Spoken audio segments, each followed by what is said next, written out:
Com relação a discipulado para o batismo, se você ler o texto com cuidado e outras passagens bíblicas, não existe isso. Isso é coisa já de um entendimento patrístico, da patrística para frente na história da igreja. Você tem, por exemplo, os livros de vários pais da igreja ensinando os catecúmenos, né, a, a serem primeiro preparados para o batismo. Mas isso não é uma ordem bíblica. Por quê? Você vê, por exemplo, que quando Pedro pregou, perdão, estou um pouco gripado aqui. Quando Pedro prega em Pentecostes, e a multidão ouve, e o texto diz, e compungindo-lhes o coração, perguntaram, o que faremos, irmãos? Aí Pedro diz assim, vamos fazer um curso, amados. Porque agora, depois de ouvir a pregação, o sermão, vocês estão convencidos que Jesus é o Cristo, mas agora vocês precisam entender o que é a fé cristã daqui para frente. Vamos fazer um discipulado aqui, aí vocês são batizados. Não, Pedro, a hora que eles ouvem o sermão e creem, e eles perguntam o que faremos, Pedro fala, arrependei-vos e sede batizados, né, para a remissão dos vossos pecados, então recebereis o dom do Espírito Santo. Então veja, o arrependimento não é uma coisa que ali acontecia em dias e dias de preparação, não. Arrependam-se ali, no ato, arrependam-se. Mudem o pensamento de vocês à luz do que vocês ouviram e sejam batizados. E aí o próprio texto diz que foram agregados naquele dia quase 3.000 à igreja. Eles foram batizados. Na casa de Cornélio, depois também você vê Pedro pregando e o Espírito Santo desejando batizar aqueles irmãos para dentro do corpo de Cristo. Pedro falando ali, a hora que ele chegou ao ponto de dizer que por meio de Jesus recebe remissão de pecados todo aquele que nele crê, o Espírito Santo caiu sobre eles, eles falaram em outras línguas, e Pedro diz, acaso poderemos negar água a estes? E ordenou que fossem batizados. Não teve curso, não teve preparação, você entendeu? Então, 2 casos em Atos ilustram isso. Tem uma outra passagem também que não consta nos textos dos manuscritos gregos mais antigos, mas em Atos 8 você vai ver ali falando do eunuco, que subiu a Jerusalém para adorar. Quando ele voltava a caminho, ele vinha lendo o profeta Isaías. E Filipe se aproxima e, de repente, fala, entendes o que lês? Ele fala, não, se ninguém me explicar, como é que eu vou entender? Aí Filipe pede para sentar com ele, ele consente com isso, Filipe explica para ele que era de Jesus que estava sendo falado, a profecia, ele crê, Filipe manda parar o carro e o batiza. Não teve nenhum curso, nenhum discipulado para isso. É que na história da igreja, os pais da igreja depois vão entender o batismo em outro sentido, mas não é no que a Bíblia fala. Mesmo também porque, quando você crê no Senhor Jesus, de acordo com Romanos 6, você é batizado em Cristo, na morte de Cristo, você morre com Ele. Quando você crê nele, você se une à morte dele. Agora, todo mundo sabe o que deve acontecer com um morto. Se um morto está morto para que seja testemunhado que de fato ele morreu, você enterra ele. Agora, quanto tempo levou para você se unir à morte de Cristo? O tempo que levou para você crer. Segundos. Agora, depois que uma pessoa morre, não deveria haver demora para sepultá-la. A morte com Cristo, a nossa experiência de união com a morte dele é quando nós cremos. E o nosso testemunho de que estamos mortos com ele é o nosso sepultamento, que é o batismo nas águas. Por isso que Romanos 6 vai dizer que fomos sepultados com ele na morte pelo batismo. Veja, você é batizado nele na sua morte quando você crê nele. Agora, você é sepultado como um testemunho que de fato você morreu depois que você crê. Assim como não deve haver demora para sepultar um morto que morreu, não deve haver demora para sepultar um crente que creu. E o batismo nas águas é sepultamento. É o funeral público, é o testemunho público de que você morreu. E que agora você está sendo enterrado. E que todo contato com a velha vida e com o velho mundo acabou. É por isso que não havia demora no batismo. Isso é muito simples. À luz da Bíblia é isso. Você não vê nenhum curso, uma preparação catecumênica a ninguém na história da igreja para se preparar para ser batizado. Na história da igreja, que eu falo na igreja primitiva, né? Na história da igreja primitiva dos apóstolos, porque depois os pais da igreja que vão passar a dizer que isso aí é necessário. Mas não tem nada disso à luz da Bíblia. A Bíblia, pelo contrário, a pessoa creu, era batizada. Porque se ela morreu ao crer em Cristo, ela morreu na morte dele, então que ela seja então sepultada. É isso que você faz com um morto. Ele morreu, sepulta. Né? E depois eu vou te mandar um artigo aqui sobre o batismo, do irmão D.M. Penton, tá bom? Agora o texto de Mateus, né? É-me dada toda autoridade no céu e na terra. Ide, portanto, fazei discípulos de todas as nações, batizando-os. Note que, de acordo com o texto, não precisa nem ter texto grego, só o português vai mostrar para vocês isso claro, que o batismo é o primeiro passo do discipulado. Fazei discípulos de todas as nações, batizando-os. Como é que você torna uma pessoa discípulo? Como é que ela vai andar no discipulado? Ela creu no Senhor Jesus e foi salva. Agora, o primeiro passo do discipulado é o batismo. E não o contrário, o discipulado é que vai levar ele a ser batizado. Não, o batismo é o primeiro passo do discipulado. Por isso que o texto fala, fazei discípulos de todas as nações. Como? Duas coisas vão tornar a pessoa discípulo. Aí vem a ordem, batizando-os e ensinando-os. Mas o ensino vem depois do batismo. Porque é depois do batismo que a pessoa é enterrada, porque ela já morreu quando creu em Cristo. Agora ela é enterrada no batismo e ela passa a ressuscitar na semelhança da sua ressurreição das águas, quando ela sai das águas, para viver em novidade de vida no ensino que vai ser dado a ela. Então o batismo é o primeiro passo do discipulado e não o contrário. Deu para entender? É isso que o texto de Mateus está dizendo. Espero que seja de ajuda, tá, irmão? E para complementar o que eu estou falando, eu busquei ajuda com um irmão que é amigo meu, que estuda o texto grego do Novo Testamento, e ele vai, então, colocar algumas coisas aqui que eu creio que possa servir de ajuda para você, tá bom? Ainda considerando o texto grego de Mateus, capítulo 28. Eu vou mandar o áudio dele logo aqui embaixo, os áudios dele, para que você possa ouvir em sequência, tá bom? Um abraço, meu irmão. Fala, my friend Dani, tudo bem? Friend, primeiramente eu queria pontuar aqui que a sua análise está correta, tá? A forma que você viu, porque isso que é interessante, né? Quando a gente teme a palavra de Deus e procura ver de forma bíblica, o grego ele vai, né, as línguas originais vão apenas confirmar, né, as coisas. Então, essa parte aqui, eu vou até ler aqui, eu vou usar uma versão, friend, que ela é uma versão ultraliteral inglesa, tá? Que é a versão Lexham English Bible, tá? Então eu vou chegar aqui, ó. Therefore, go and make disciples of all the nations. Aqui que tá o lance, ó. Baptizing, ou baptizing, then in the name of the Father and the Son of the Holy Spirit. Aqui é outro texto, continuando, né? Teaching them to observe everything I have commanded you.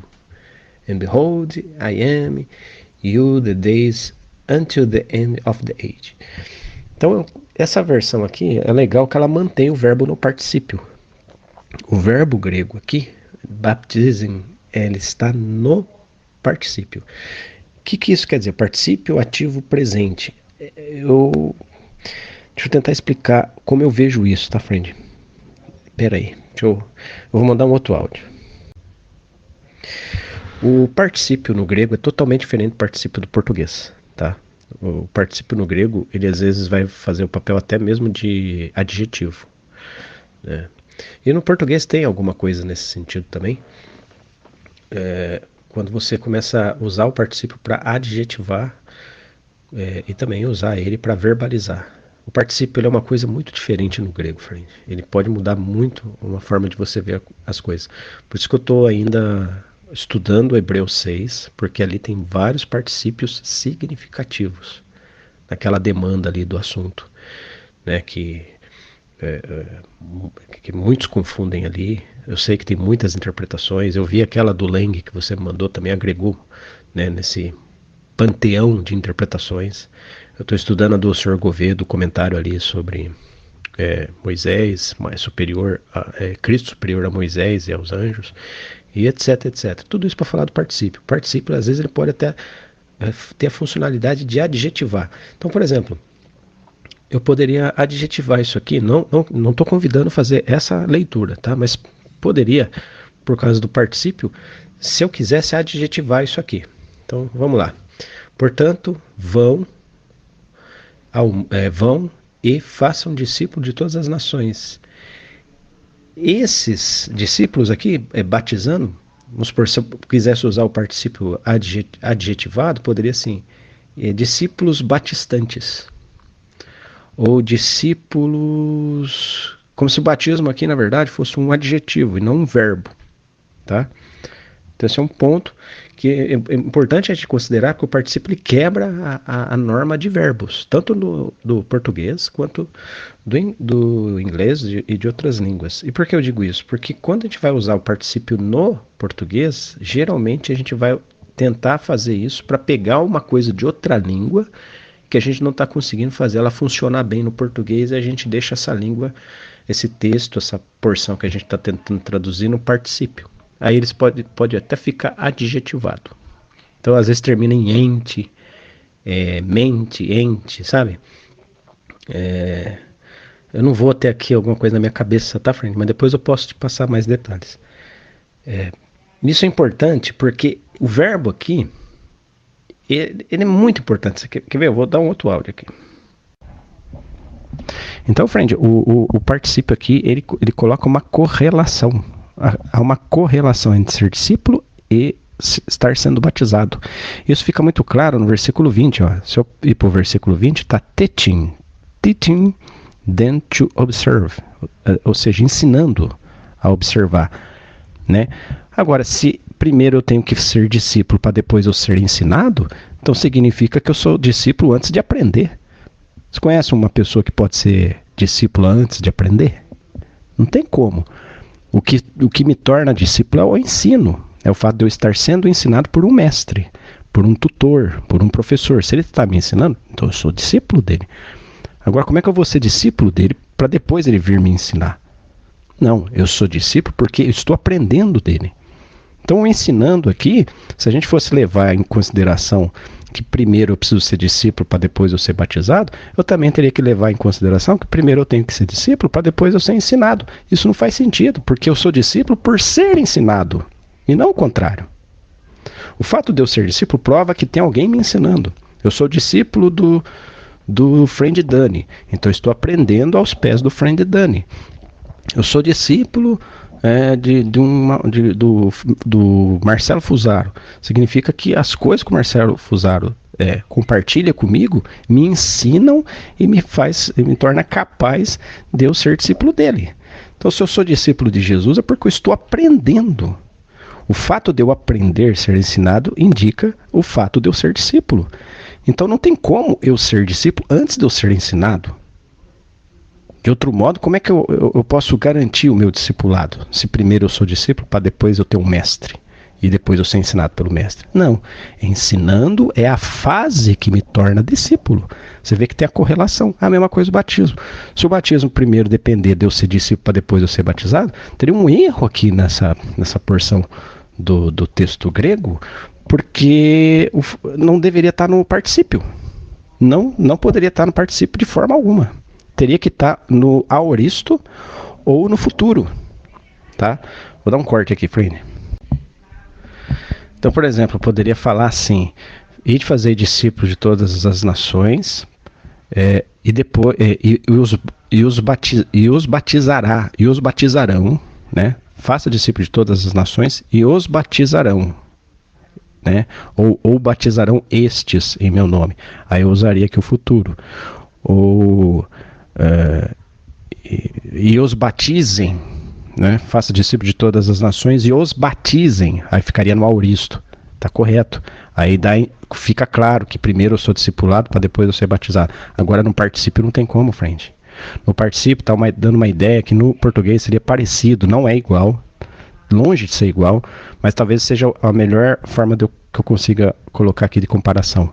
Que no português fosse alguma coisa no gerúndio, alguma coisa que está acontecendo em paralelo àquilo que você está mencionando. Então estou sendo discipulado e com relação a isso estou sendo batizado.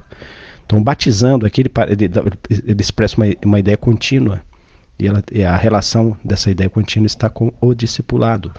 Isso quer dizer que para eu ser discípulo, na verdade eu tenho que ser batizado e não o contrário. Do mesmo jeito que ele fala no versículo 20, ensinando-os a guardar os meus mandamentos. A gente sabe que discipular é ensinar e o discípulo ser discipulado é aprender. E o ensinando aqui, ele não pode vir depois do discípulo, porque senão qual a necessidade de eu ensinar uma pessoa que já é discípula? Primeiro eu tenho que ensiná-la a ela guardar essas coisas, a guardar todas as coisas que eu vos tenho ordenado. E depois que eu vou ser um discípulo, ou correlacionado a isso seria um discípulo, ou concomitantemente a isso seria um discípulo, é o máximo que dá para fazer. Agora o discípulo vir antes, não faz sentido no texto. Você entende o que eu quero dizer? Então eu só queria deixar essas pontuações aqui, friend. Então, pelo fato de estar no particípio, não tem como essa expressão ser uma expressão vamos dizer, condicional. Não é uma expressão condicional.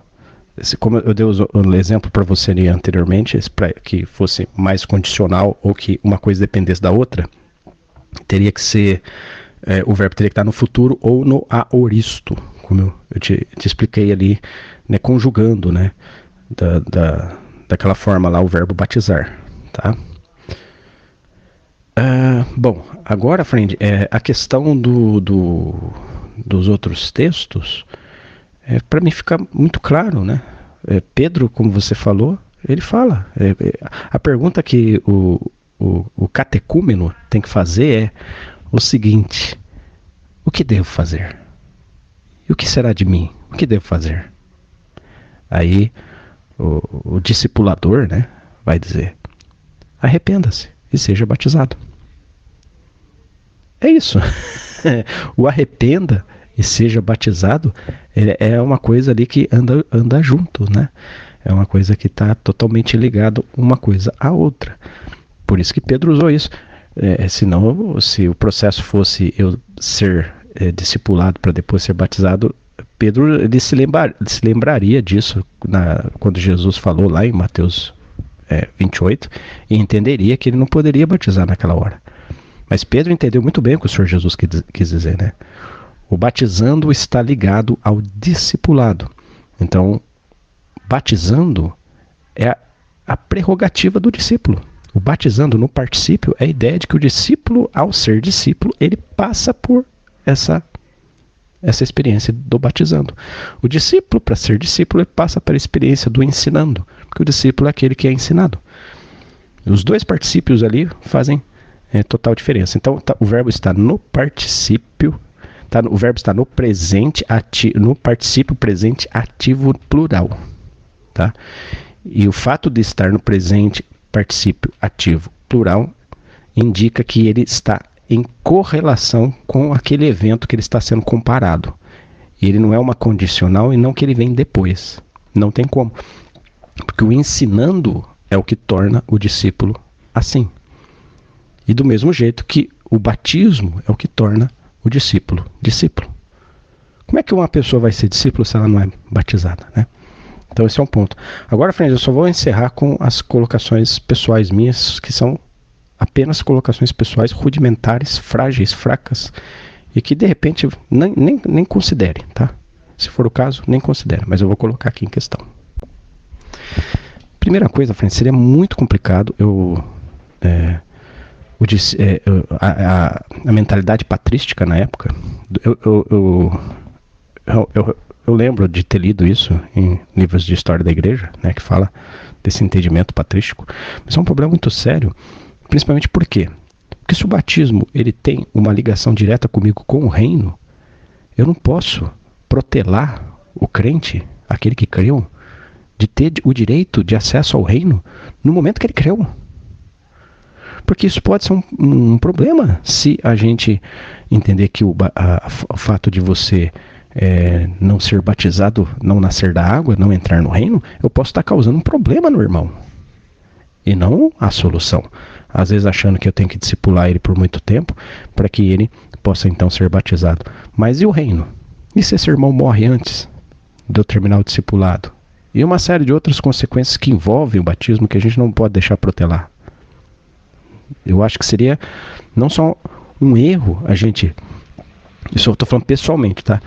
A gente preterir o batismo em prol de um discipulado mais forte, porque o batismo ele é prerrogativa da vida cristã. Ele é prerrogativa do início da vida cristã, inclusive do reino. Até que ponto eu estaria agindo com sabedoria, protelando aquele que creu de receber as águas, de entrar nas águas? Até que ponto isso seria coerente de acordo com a palavra de Deus e de acordo com o futuro daquele irmão que precisa do batismo? É estranho, né? Eu poder influenciar de alguma maneira o futuro do irmão. Não estaria de alguma maneira influenciando nesse sentido? Que o Senhor tenha misericórdia de nós. Esse é um ponto. Tem um outro ponto a considerar aqui, Friend, só para finalizar, eu queria finalizar com o texto aqui do Atos, tá? Porque eu também tenho, eu já havia lido isso, eu já tinha considerado isso, então deixar bem claro que também é uma coisa totalmente pessoal que você não precisa considerar, e até talvez faria bem não considerar. Mas eu vou falar por causa de uma ponderação que eu faço do texto que eu acho que julgo, que eu acho que deve ser considerada em toda análise. Tá, então, vendo aqui, ó, versículo 36, eu estou lendo a tradução brasileira, tá? Indo eles pelo caminho, chegaram a um lugar onde havia água, e disse o eunuco: eis aqui água, o que impede que eu seja batizado? A gente sabe que Filipe começou a pregar para ele a partir da passagem de Isaías, né? Ele começou a ler o profeta Isaías, aquela parte lá que fala como ovelha que foi levada ao matadouro e como o cordeiro mudo está diante dos que tosquiam, etc. E ali, a partir dali, Filipe prega para ele. E repara que o eunuco, do nada, ele fala assim: aqui tem água, o que impede que eu seja batizado? Então, provavelmente, na pregação de Filipe, ele falou do batismo. Porque o batismo não era uma coisa totalmente clara no judaísmo, né? Para questões de fé, para questões circunstanciais da fé. Mas era uma questão que estava muito clara para os apóstolos e discípulos em relação ao cristianismo. Tanto é que Pedro fala isso na pregação dele, né? Para um público-alvo, para um público totalmente de judeus, né? Então ele traz o batismo, ele fala do batismo, e aqui ele fala, Filipe fala do batismo, muito provavelmente, penso eu, tá? Falo de forma gnástica, que Filipe falou do batismo. A partir de Isaías e pregando tudo que era necessário, ele toca no batismo. Por isso que dá a impressão que a gente tem, assim, meio deslocado, né? O eunuco fala: aqui tem água, o que me impede, então? Esse então eu que estou colocando aqui, né? Mas dá a impressão que poderia ser alguma coisa desse tipo. Já que você falou do batismo, ó, encontrei água aqui, ó, o que me impede? Né? E aí o versículo 37 diz assim: e disse Filipe: é lícito se crês de todo o coração. E o eunuco respondendo diz: eu creio que Jesus é o Filho de Deus. Isso aqui é totalmente pessoal, tá, friend? Mais uma vez, você pode recusar tudo isso que eu estou falando. Mas para mim o versículo 37 é totalmente espúrio. Ele não está nos melhores manuscritos. Para mim foi acrescentado, porque o escriba, tradutor e redator, ele achou muito estranho, de repente o eunuco falar isso, aí Filipe manda parar o carro e já desce ele para batizá-lo. Mas Filipe já estava ciente da fé dele. Foi Filipe que pregou. Ele não precisava dar essa palavra aqui. Para Filipe já estava claro a fé do eunuco. Então esse versículo 37, eu creio que não está no texto original, tá? Eu não creio que não está no manuscrito, que saiu de Lucas. Nessa parte aqui, diz Filipe: é lícito se crer de todo o coração. Respondendo ele, disse: creio que Jesus é o Filho de Deus. Pode estar no original? Pode, mas eu creio que não esteja. Tanto é que nos manuscritos dos sinaíticos, no Código Sinaítico e no Códice Vaticanos, que são os mais antigos, os que são datados de forma mais antiga, essa passagem não aparece. Parece que ela foi inserida para dar uma explicação de que por que Filipe batizou aquele eunuco sem pedir nada em troca, sem, né, mais detalhes da fé dele, porque fica muito estranho, né? Se você lê assim, ó, indo eles pelo caminho, chegaram a um lugar onde havia água e disse ao eunuco, eis aqui água, o que me impede que seja batizado? E aí mandou parar o carro e desceram ambos à água. Então, tipo assim, era uma pergunta retórica, nada impede, né? Ele já tinha crido, nada impede. Então, parece que essa adição do versículo 37 foi para deixar o negócio um pouco mais sério. Opa, pera lá, não, a pessoa tem que crer genuinamente no coração, crer de todo o coração.